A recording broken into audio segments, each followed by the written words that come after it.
प्रेरितों के कामों का वर्णन। अध्याय 1।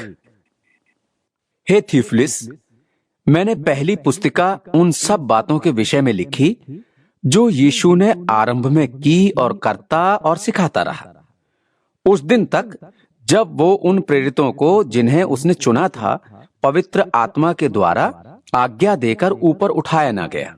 उसने दुख उठाने के बाद बहुत से पक्के प्रमाणों से अपने आप को उन्हें जीवित दिखाया और 40 दिन तक वो उन्हें दिखाई देता रहा और परमेश्वर के राज्य की बातें करता रहा और उनसे मिलकर उन्हें आज्ञा दी कि यरूशलेम को न छोड़ो, परंतु पिता की उस प्रतिज्ञा के पूरे होने की बाट जोहते रहो जिसकी चर्चा तुम मुझसे सुन चुके हो।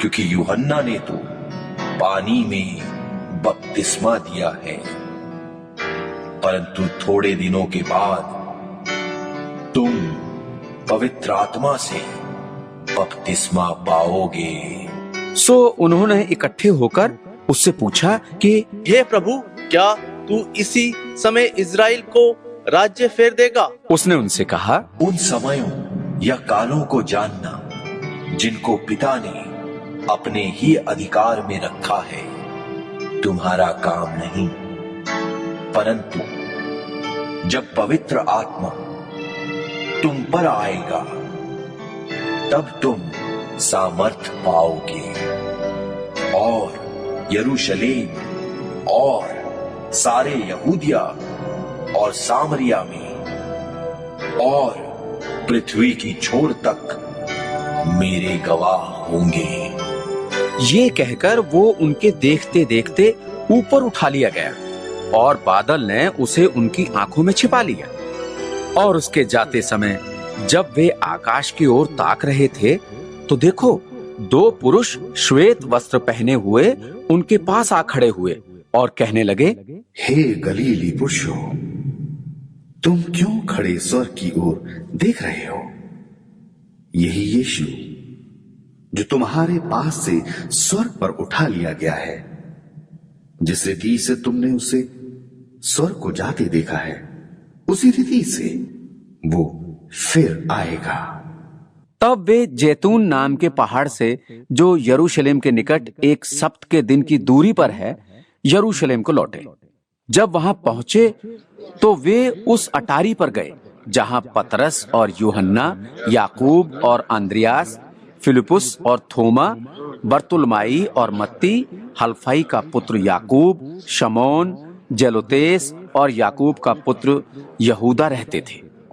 ये सब कई स्त्रियों और यीशु की माता मरियम और उसके भाइयों के साथ एक चित्त होकर प्रार्थना में लगे रहे। और उन्हीं दिनों में पतरस भाइयों के बीच में जो 120 व्यक्ति के लगभग इकट्ठे थे खड़ा होकर कहने लगा, हे भाइयों, अवश्य था कि पवित्र शास्त्र का वो लेख पूरा हो जो पवित्र आत्मा ने दाऊद के मुख से यहूदा के विषय में, जो यीशु को पकड़ने वालों का अगवा था, पहले से कही थी, क्योंकि वो तो हम में गिना गया और इस सेवाकाई में सहभागी हुआ।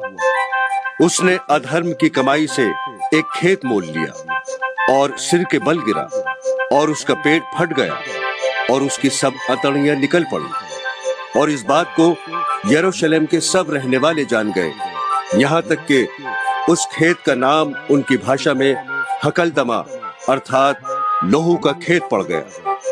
क्योंकि भजन संहिता में लिखा है कि उसका घर उजड़ जाए और उसमें कोई न बसे और उसका पद कोई दूसरा ले ले। इसलिए जितने दिन तक प्रभु यीशु हमारे साथ आता जाता रहा, अर्थात यूहन्ना के बपतिस्मा से लेकर उसके हमारे पास से उठाए जाने तक जो लोग बराबर हमारे साथ रहे, उचित है कि उनमें से एक व्यक्ति हमारे साथ उसके जी उठने का गवाह हो जाए। तब उन्होंने 2 को खड़ा किया, एक यूसुफ को जो बरसबा कहलाता है, जिसका उपनाम युस्तुस है, दूसरा मत्तित्याह को, और ये कहकर प्रार्थना की, हे प्रभु, तू जो सबके मन जानता है, ये प्रकट कर कि इन दोनों में से तूने किसको चुना है कि वो इस सेवकाई और प्रेरिताई का पद ले जिसे यहूदा छोड़कर अपने स्थान को गया। तब उन्होंने उनके बारे में चिट्ठियां डाली और चिट्ठी मत्तित्याह के नाम पर निकली। सो वो उन 11 प्रेरितों के साथ गिना गया।